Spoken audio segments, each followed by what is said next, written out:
Wait lang, ano nga ba ulit pag-usapan natin? Ang topic na... ano ba pag-usapan na? Andito na naman. Hindi. Wait, first of all, andito na naman tayo sa car.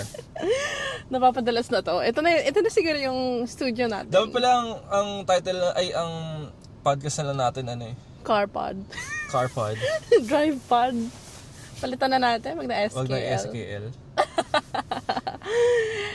Ganun talaga SKL sa car. Ang pangit! Ang arte nun. Ano pag-usapan natin ulit? Anyways, midlife crisis.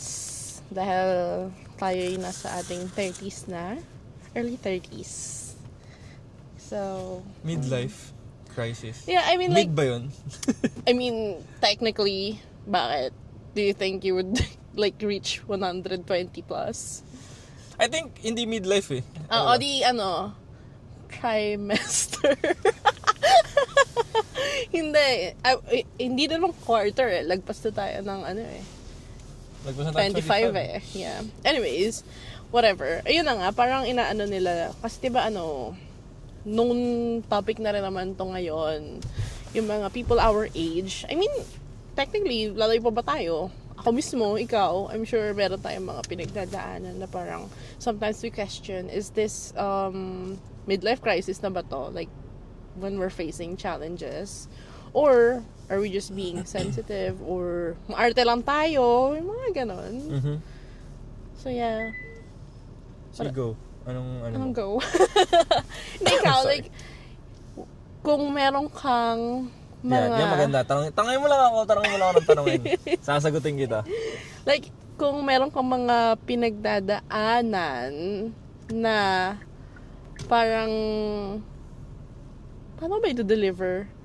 Na parang it's confusing you right now. It's making you question kung ano yung ginagawa mo sa buhay mo. And then, like, does it pressure you? Yung mga ganong factor. I think for me, I'm questioning like yung syempre may mga plans ka eh. Tapos bakit hindi nasusunod? Mm-hmm. Yung mga tipong hindi ko naman kino-compare yung sarili ko, pero sometimes kasi ayun na mahirap sa social media din eh. Mapapa-compare ka like dapat ganito na rin ako Bakit ganun? Yung nga tipong ganun lang, pero masasabi kaya doon ko nasabi na may plan ako dati eh. Tapos hindi nag-a-align sa mga plano ko. Mm-hmm. Like let's say sa career. Mm-hmm. Until now, I know what I want, but until now still meron pa rin akong like hindi stable, alam mo yun. May bago ulit akong ginagawa ngayon, like nagko-content ako. Pero in terms of sa industry, alam ko yung industry, sa kitchen, sa restaurant, yung mga tipong ganun. Pero until now, hindi ko pa rin masabi na stable yung job ko eh. Gets? Mm-hmm. Ayun lang yung That's realistic, yeah. Yeah. Which is hindi ko alam kung into a good side ba or bad side. Kasi in the good side, meron pa rin akong natututunan every day. Hindi nag-stop yung learning. Mm-hmm. Pero sa bad side, like, hindi ka naman na bumabata, tumatanda ka. So, dapat ngayon, medyo na-figure out mo na ito for the long run. Yeah. Yun lang yung sa akin. How about you? Yeah. But sa akin, kasi ang dami kong ginagawang iba-ibang bagay eh. Pero di ba nga na-mention ko naman na previous episodes, hindi ko na alam kung anong episode ko na-mention na parang kahit sa dami ng ginagawa ko, it all falls to the fact that I create things. So, parang feeling ko naman deserve ko yung title na creator. Sana. Oh yeah. So, lalo na full-time ka na. Yeah. So, yun lang naman na parang ako kasi, yun nga, this year ko lang sinabi na full-time creator na ako. Na parang I wish dati ko pa ginawa. Kasi sabi ko nga before, 'di ba, na parang before parang part-time lang, tinitreat ko as part-time yung pag-content creator. So hindi ko nabibigay yung 100% ko. Ngayon ko pa lang ginagawa. So hindi ko alam kung parang I wouldn't say nag-regret ako, Pero kasi... Actually, yun pa lang itatanungin ko Oo, sa'yo. kung na-regret ko ba na ngayon pa lang Yeah. ako nag-content creator. I wouldn't say that. Kasi ang dami ko rin namang natutunan. As a matter of fact, yung naging work ko for the past few years, yun din yung nakapagpa-realize sa akin na ito pala yung gusto ko. Na parang, kasi diba, backstory na lang, I started as a content creator na talaga in a particular like platform games. May pagka-gamer tayo, guys. And then, this company, ng isang game na nilalaro ko, I've been making contents for them for free just because yung audience ko gusto yung app na yon. And then the company reached out to me kasi nakita nila ako and sobrang active ko, kilala ako sa app. I gained like 1.2 million followers on their app. So parang nag-reach out sila sa akin and they basically want me to help them have like more creators who are like me. At first, akala ko mag-manage lang akong creators, but then eventually, gusto nila ituro ko lahat ng ginagawa ko as a content creator sa mga creators na minamanage ko. So, syempre, that being said, nawalan ako ng time for my own contents. Kasi dati akala ko, ay okay, content creator ako, tas at the same time, I manage creators. Akala ko manageable. Pero syempre, yung workload ko nadagdagan.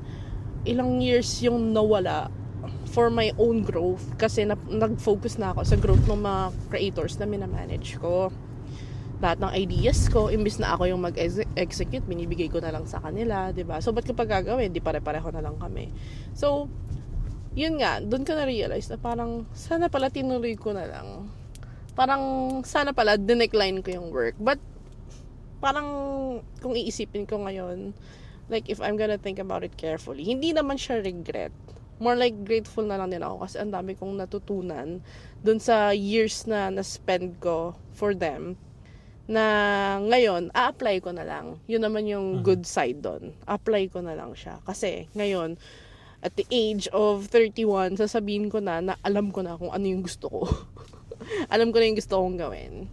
So, especially kapag nasa industry ka na, no? Na ako sa industry ko, parang I wouldn't say required, pero parang mas okay kung palipat-lipat ka ng job kasi kapag palipat-lipat ng like restaurant? Restaurant. Okay, yeah. okay. Kasi parang pag na-stuck ka sa isang restaurant, parang walang growth. Parang sobrang paulit-ulit lang ginagawa mo. Kaya doon mo rin masasabi na, what am I doing? Diba? Yeah. So, technically, basically, ang mga na-discuss natin, careers eh. But, I wanna ask about life in general. Would you think na at this age, 30s, early 30s, kasi syempre, ang audience na naman natin, kasi majority ka-age natin eh, ka-age bracket natin. So, would you say, itong age ba natin na to, dapat ba na-figure out mo na yung life? Depends kasi. For me, I would say half. Hindi yung 100. Paano ba? Ang hirap kasi sagutin nung ano eh. Sige. Kaya mo yan. For me, sa tingin, ang tanong mo kasi is, dapat ba na-figure out mo na sa 30s mo? Ang life mo. Yeah. I would say, hindi 100% na dapat na-figure out mo na. Wait Gets lang. mo ba? Ray-Ban, baka naman. Tapos? Kasi pag sinabi mo 100% na figure out mo na, for me, parang may stuck ka na eh. Yun lang for me. Pero ngayon kasi, na-figure out ko na kung ano yung gusto ko talaga. So, I'm working on it. Tapos, sa bagay, iba kasi sa tao yan. Yung iba na-figure out na nila, in their 20s. I would Must say, be nice. lalo na ngayon. Yeah, Lalo aggressive na yung generation yung mga ngayon. generation ngayon. They know what they want. Especially when I watch YouTube. They already know what they want. And then, as early as like 25, like their 20s. Ako, ano bang ginagawa ko ng 20s? I'm still studying. Right? Yeah. So, iba, feeling ko, sabihin ko na lang in generation wise, yung generation natin, feeling ko sa 30s mo pa lang figure out kung ano talagang gusto mo. And sa generation sa Gen Z naman, Mhm. feeling ko na-figure out nila in their 20s. Ikaw?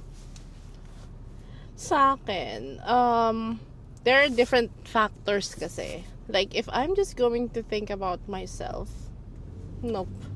I like the idea of still learning, continuously learning every day. So, kasi kung sasabihin ko, yan, na-figure out ko na yung buhay, alam ko na yan, then that's it. Wala nang challenge. Exactly. Wala nang growth. Kaya ang sabi ko, 5 sa akin, Yeah. 50. I think kind of same.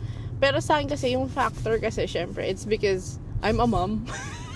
I'm a wife. So, meron akong asawang andyan, and then andyan din yung anak ko na umaasa sa akin. So, in a way, there should be some things that I should say na figure out ko na. Kasi those are the things that I'm going to be showing my child as he grows up. Diba? And ito na yun eh, nasa stage na yung anak ko na parang aware na siya sa paligid niya, 2 years old. So, alam mo yun, hindi pwedeng petex ka lang. Diba? Na in a way, parang YOLO ka pa din. Bahala na. Hindi pwedeng ganon. So, yun yung for me. It's because of there's someone who's relying and dependent na sa akin. Kaya gusto ko, nandun yung pressure na parang sana na-figure out ko na lahat. But at the same time, I'm enjoying the process, especially right now. Like I said, this year lang, no, actually, realistically, mga end of last year, dun ko lang na-figure out what I wanna do in life. And now, I'm working towards it para ma-achieve ko yun. And this time, with focus. Like, 100% focus. Kasi nga, before, hindi. So, ngayon alam ko na, parang mas may sense of direction na ako.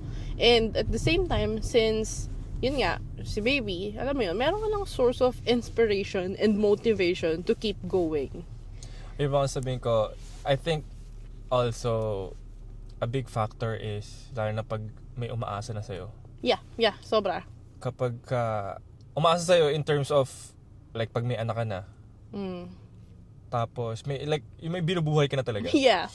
Dun mag-factor in yung pressure eh. Yes. Doon ka lalo mape-pressure na what? Ngayon kailangan ko ng humasel, kailangan kong magsipag. Yeah. Kailangan kong mas maging alipin ng salapi. Yeah. Yung mga tipong ganun na tipong alam ko na, gets ko na kung bakit yung sinasabi na kanina generation wise. Kasi our generation is patagalan ng ano rin eh, ng magkapamilya. Hindi katulad ng mga parents natin na may specific age siya kasi daw, dapat daw may pamilya na sila at 22, 23, 24, yun daw ang magandang age para mag-start ng family dahil healthy yung genes mo. Sa atin kasi, parang, yung generation natin, parang gusto natin magkapamilya pero hindi ganun kaaga. Tapos yung Gen Z naman, like, super palitan. parang ayaw nila at all magkapamilya. Yung hindi lahat pero hindi lahat. Majority. Yeah. Ayun din yung yung malaking factor yung generation kasi. Yeah, I get it. So, Alam mo bang yung pinanganak ko si Tio na tipong pagkapanganak parang biglang in just one snap. pinanganak niya si Tio. Ikaw, pinanganak ko si Tio and nakita ko na si Tio. Oh, ayan. In just one snap parang okay, anong pwede kong gawin para kumita ng pera? Yeah. Biglang 100% responsibility naging May +1 tayo eh. Kasi 'di ba before, nung hindi pa tayo parents, although mag-asawa na tayo, ewan ko kung na-feel mo to Ito guys, kasi kami ni Jed, never kaming nag-discuss about yung, hindi naman sa hindi namin dinidiscuss ang pera. Pero hindi kami yung parang super strict dito, and hindi din kami yung parang, traditional na, Jed, ikaw bahala sa lahat Ikaw magbayad ng ganito, ikaw magbayad ng ganyan. So, before, syempre, both naman kaming may career, and nagpo-produce naman kami para ng pera. Alam mo yun talagang share kami sa bills and expenses, and then whatever gusto mo, gumastos ka, may pera ka eh. Whatever gusto ko, meron lang pera. Ngayon, iba na. May bata. May bata. So, kailangan parang secured ka financially. And yun din yung reason kung bakit parang sabi mo, yung sense of responsibility mo, biglang nandyan na. Kasi, syempre, may umaasa nga sa'yo, may nakadepend sa'yo. And ang laking factor ng financial doon. Oh, yeah. Yun na naman talaga eh. Tsaka, I would also say na nagiging mas lalo kang smart in every decision. Yeah. Ay, katulad nga sinabi mo kanina, YOLO tayo dati. Ngayon nagiging mas smart ka na sa decision eh. Uy. Stop mo. Nag-iba lang medyo agad. Sorry, Nalaglag yung camera. But anyways, ang sinasabi ko lang is, ayun lang, the decision dapat maging smart. Sa amin mas naging smart yung decision namin. Like, do we really need this? Yes. Lalo na sa purchases, do we really need this? Tsaka yung diskarte na, sige, maghanap ka pa ng mas okay na, for example, gamit. Mas functional ba to? It's just a simple simple things na mga ganun. Pag-isipan mo eh. Yeah. Unlike dati. Kailangan ba to? Yeah. Necessary ba ang update na to? Ang upgrade? Diba? Yeah, exactly. Tama. Ano pa ma-add mo sa ano? Siguro I think na-mention ko na in a way kanina, pero gusto ko lang tanong sa'yo, ikaw, nape-pressure ka ba na parang dapat at this age, ganito ka na, ito na net worth mo, ito na yung business mo, or ito na yung, alam mo yun, ito na yung na-achieve mo. Are you being pressured? To be honest, every day I'm pressured. Every day nagigising ako, pressured ako na magagawa ko ba yung long-term plan ko. Every day magising ako, or every day na going to work, ako lang mag-isa, nag-overthink ako, every day yun. So, para sagutin yung tanong mo, yes, every day I'm pressured. Wala ganun talaga eh. Ganun ang buhay eh. Sabi nga, narinig ko nga eh, sabi nila, pag hindi ka nape-pressure, wala na. Mas matakot ka. Kasi pag hindi ka na-pressure, sobrang kampante mo na sa buhay. Yeah. Ayun lang yung for me. So, sa tingin ko, pressure in a good way kasi parang ayun yung magiging motivation mo eh. Yeah. Like, pressure mo yung sarili mo na dapat magawa mo yun. Yeah. Pero wag naman yung sobrang hard mo sa sarili mo. Yeah, dapat lang may sense of urgency ka na ayun yung plan mo. So, dapat gumalaw ka according to your plan. Yeah. Ayun lang yung mahirap nga na sinasabi kong kapag yung kanina sa start ng podcast na bakit hindi gumagana yung plans ko. So, andun na yung pressure, andun pa yung may inis ka. Disappointment na why. Pero sabi nga nila, everything happens for a reason. Sobrang cliche, but lahat may plans yan. Yeah. So, yun. Ikaw? Ako, syempre, nape-pressure talaga ako. Sobra. And hindi, yun nga eh. Actually, yung pressure ko, malalim yung pinanggalingan. It's not just, kayo ng family ko, kayo ni Theo. Syempre, pressured din ako dahil may family ako sa Pilipinas. Panganay kasi ko, guys. So, alam nyo na. Medyo nakaka-pressure. But, at the same time, medyo... Sorry. Sige lang. I'll cut you off. Lalo na sa kultura ng Pilipino, if you're the eldest, you're the one who's responsible for yung mga everything. the rest. Everything. I mean, hindi sa lahat ng kultura lang ng Pilipino, hindi ko sinabing sa lahat nag-a-apply, pero Yeah. kasi sa amin, sa family namin, yung parents ko wala namang pakialam eh. Like, sa yung eldest parents namin, mo, YOLO. parang yung sa eldest namin, kung nakikinig ka man, ang swerte mo, ate. Yun na lang masasabi ko. yeah, like sa ibang pamilya na Yeah. So, yun. So, yung pressure sa akin, like, back to back. And every day, I'm disappointed na parang, wala ka pa rin progress. Lalo na, syempre, sa atin sa mga immigrant, yung mga ng ibang bansa. Parang, pa rin ngayon eh, ang taas ng expectation sa atin ng mga taong iniwan natin sa bansa natin. Oh yeah. Na hindi lang family minsan pati yung kapitbahay ng kapitbahay mo, alam mo yun, yung pamangkin ng lola ng tita na hindi mo nakilala, may expectation yun sa'yo. Na parang, uy, nasa Canada na si ganito nabilang ka na ba ng mansyon ng anak mo? May mga ganyan sa atin. So, medyo palubat na raw yung microphone mo. Yeah. Anyways, yun nga, yung pressure sa akin. And hindi maaalis yung disappointment. Pero siguro kasi, in a way, natuto na akong labanan yun. Yung mga ganyan, medyo may, na ako parang pinapep talk ko yung sarili ko Kaya nga meron akong, di ba, yung other podcast ko, which is about mindset, women empowerment, and stuff like that. Puro positive thinking lang pinag-uusapan dun sa other podcast ko, and it's in English, by the way. Tas yun, so, kaya naman, labanan araw-araw. My family, Theo and Jed, they are my motivation, my source of inspiration.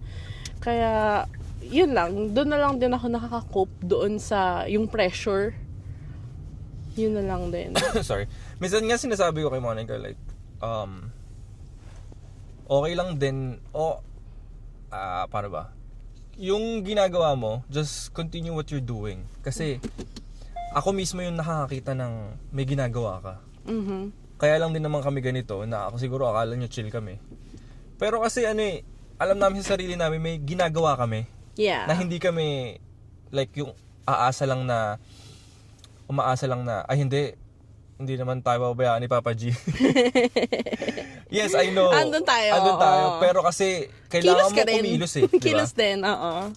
That's why, lagi ko lang sinasabihan si Monica, like, just continue what you're doing. You're doing a good job. Actually, you're doing a good job na hindi lang nakikita ng ibang tao, syempre. Behind the scene, ako lang yung nakakita nun. Mm-hmm. That's why, I know, may mararating talaga at malaki yung potential yung sa mga ginagawa mo. So, hindi ko lang talaga natin alam kung kailan yung super We don't know. Yeah. break na yun. Mm-hmm. But at least you're working on it and you're doing extra special, I think. Yeah. Sa ganun, like, dun ma-appreciate na hindi alam mong yung responsibility mo. Andun Hindi ko masasabing, ay, yan, wala, ako lang kumikilos, no. I think, hindi lang talaga nakikita ng ibang tao, pero talagang, yung partner mo lang, ayun lang talaga yung gusto kong sabihin na, just, support your partner. 100% support your partner. In every, in everything that he or she do, just support 100% kasi for sure para sa family yun Yeah. Para sa inyo yun Yun lang naman para sa family niyo in a good way. Kasi lahat naman yan talagang pinaghihirapan para makuha mo yung the best for your family. Ayun lang. Wala na masabi. Bakit gano'n? Ngayon, nag-a-adapt tayo mag-vidcast, may something. Ngayon ka pa naging emotional sa vidcast first time natin mag-vidcast. Hindi. First ulit, attempt. The last episode kasi failed yung vidcast namin. So, this time, pag ito okay, tapos kailangan ko i-upload. edit mo na lang. Ito yung first time. Edit out mo na lang or blur mo na yung mukha mo nung umiyak. Okay lang. Hindi naman ako artista. Pag artista ka, required kang maging maganda umiyak Okay Anyways, yun lang naman ang aming episode na na-share namin. Kayo guys, napag-iisipan nyo ba minsan kung na-achieve nyo na, like na-figure out nyo na ba life nyo in your 30s? Yes or no? And are you pressured?